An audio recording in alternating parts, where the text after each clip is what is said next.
believed that actually Trump did collude. Well, this is the thing, Maria, when you look at the assessments that were made, not just by one element of the intelligence community, but in my role as the Director of National Intelligence, I oversee 18 different intelligence community elements. And in the months leading up to the November 2016 election, the intelligence community agreed that there was no intelligence that reflected that Russia was trying to hack the election in favor of either candidate. The evidence showed, the intelligence showed that, again, Russia did not have either the intent nor the capability to be able to impact the outcome of the United States election. So it was very striking when we look back again at the documents that I declassified and released that shows there was a shift. In early December, the first week of December, again, another document was produced by the intelligence community, a president's daily brief that was consistent with every other assessment that was done previously leading up to the election. Russia did not, this is after the election now, did not attempt to affect the outcome of the American election. That was never published. Hours before it would have gone into President Obama's President's Daily Brief, it was pulled by a senior level intelligence official saying that they had to pull it because they had received new guidance. The very next day, this meeting was called, a National Security Council meeting, bring together all of the senior leaders of President Obama's cabinet, and the topic that was put forward was a sensitive matter. The tasks that came out of that meeting was coming from President Obama directing the intelligence community, then Obama's ODNI director Clapper, to produce a document, to produce an intelligence assessment that detailed not if, but how Moscow affected the outcome of the election that had already occurred, electing Donald Trump to the presidency. This document that they published in January of 2017 was the foundational groundwork that they continued to reference over and over and over again to enact this years-long coup against President Trump. Now, I know that Devin Nunes came out with the Nunes report and a lot of other reports after that to indicate everything that you're saying. And I guess the worst of the reports, the real evidence, is the reports of most recent, right? The last reports are the worst reports that we're going to see. And I understand that there is more, perhaps, that you are going to come out with next week. And I was told that that's why they raided Mar-a-Lago, that they wanted to find the Trump-Russia documents that indicated there was absolutely no collusion, and that there was no evidence to even start such an investigation. But Trump didn't have it there in Mar-a-Lago, but that's why they raided his house in 2022. Is that correct? I don't have the details on the specifics of the Mar-a-Lago raid itself. Those are within the possession of the FBI.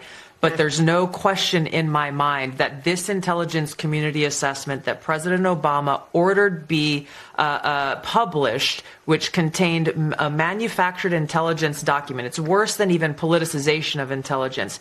It was manufactured intelligence that sought to achieve President Obama and his team's objective, which was undermining President Trump's presidency and subverting the will of the American people. So yes, next week we will be releasing more detailed information about how exactly this took place and the extent to which this information was sought to be hidden from the American people, hidden from officials who would be in a position to do something about it. And that's really the point here that I think is most important, Maria, and you said it in your opening. Accountability is essential for the future of our country, for the American people to have any sense of trust in the integrity of our democratic republic. Accountability, action, prosecution, indictments for those who are responsible for trying to steal our democracy is essential for us to make sure that this never happens to our country again. Yeah, and I want to get to that right now because I've heard talk of a criminal referral. Are you referring this in a criminal matter? We are referring all of the documents that we have uncovered to the Department of Justice and the FBI for a criminal referral. Yeah. And do you believe that we will see prosecutions? I mean, our audience wants to know where this story goes from here. Will we ever see anyone held accountable for this incredible lie on the American people? I will do all that I can, and we have whistleblowers, actually, Maria, coming forward now after we release these documents, because there are people who were around, who were working within the intelligence community at this time, who were so disgusted by what happened. We're starting to see some of them come out of the woodwork here, because they, too, like you and I and the American people, want to see justice delivered. So we're going to provide everything that we have, everything that we will continue to gather to the Department of Justice for that direct intent and that direct purpose. There must be indictments. Those responsible, no matter how powerful they are and were at that time, no matter who was involved in creating this treasonous conspiracy against the American people, they all must be held accountable. So do you expect, just to be clear, do you expect indictments and prosecutions? I'm not a lawyer. In my view, we have the evidence to be able to move forward and bring about justice, yes, to prosecute and indict those responsible. And I want to really put a spotlight on who's responsible, because we've talked about the highest levels.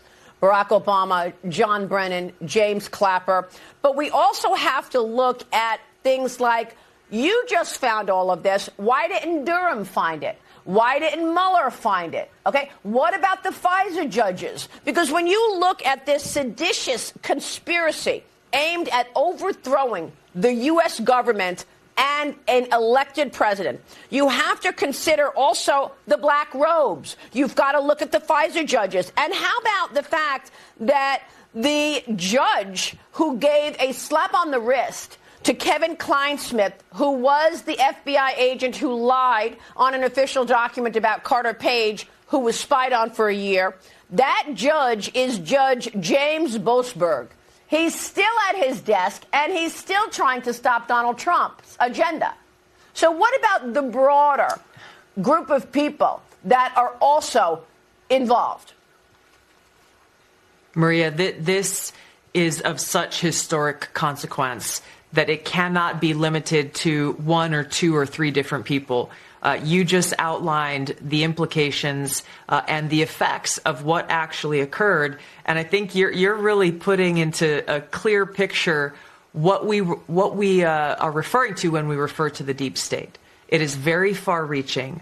These are people who are intent on undermining the will of the American people and trying to ultimately put themselves above our democracy. And this is why it's so important that we continue down this path. We continue to stay very focused. I question the same things that you're asking here. I don't know how it is. Yes, I put my team on this. We've been working on this over the last few months.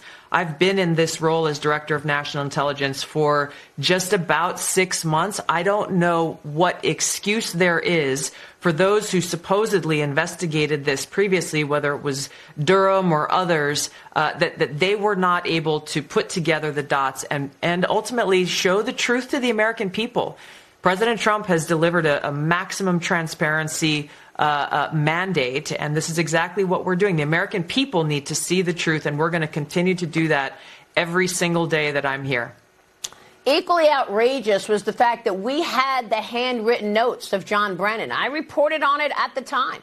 The CIA reported to President Obama that the Russians were aware that Hillary Clinton had come up with this idea to blame the Russians and working with Trump to win the election. And we actually saw his handwritten notes. So there's that evidence that, again, all of those people who were supposedly special counsels, independent counsels, blew off, right? Robert Mueller, John Durham. That's right. I really